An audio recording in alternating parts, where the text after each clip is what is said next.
The year is 1909. On the Colorado River, in the Grand Canyon. G.E. Kincaid of the Smithsonian Institute is reportedly sent to the Grand Canyon to investigate information reported by John Wesley Powell of the Native Americans that inhabited the territory. As Kincaid travels down the Colorado River, did he stumble across the most prolific, history-changing discovery of modern time?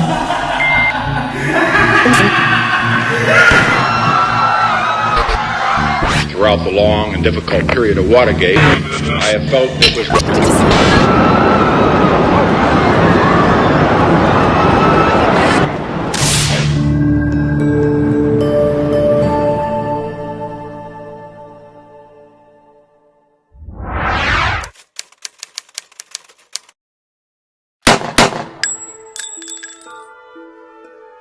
John Wesley Powell served as second director of the U.S. Geological Survey Department from 1881 to 1894. He was the first person to report any archaeological information to the U.S. government about the natives that inhabited the Grand Canyon and their history. G.E. Kincaid was reportedly sent to the canyon with Professor Jordan by the Smithsonian Institute to investigate the information that was reported by John Wesley Powell. While on this exploration, Kincaid reports that he found a man-made cavern over 3,000 years old, filled with ancient relics. The location is described as an almost impossible cave to reach, as well as being an Egyptian tunnel city that was built in the Grand Canyon. The relics found were that of Egyptian descent, with hieroglyphics, bronze statues, golden tablets, and even mummies. Kincaid then went on to keep his discovery a secret, and once he finished exploring the Grand Canyon, he went to the Arizona Gazette to give them his story, so the discovery could be known around the country. On April 5th, 1909, the newspaper published this article detailing the exploration Kincaid and Jordan had performed. It detailed an underground labyrinth with rooms everywhere, unbelievable ancient relics, and even a Buddha statue.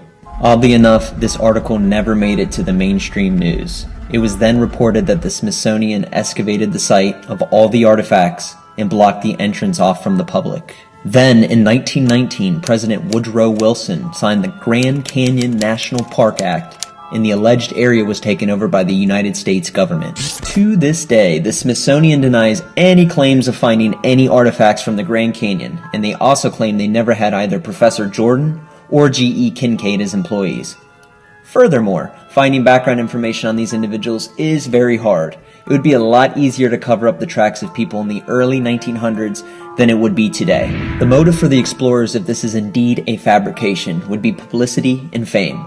This is a valid point, but I don't see why you would come up with a story that you couldn't back up with proof if you were looking for long-term fame.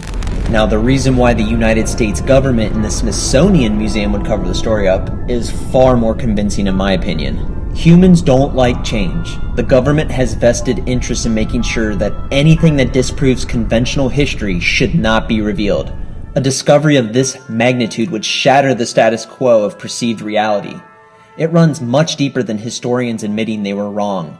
Each discovery is making people aware of the fact that ancient civilizations were privy to advanced technology, and monuments and relics they left behind are definitely clues to the mystery.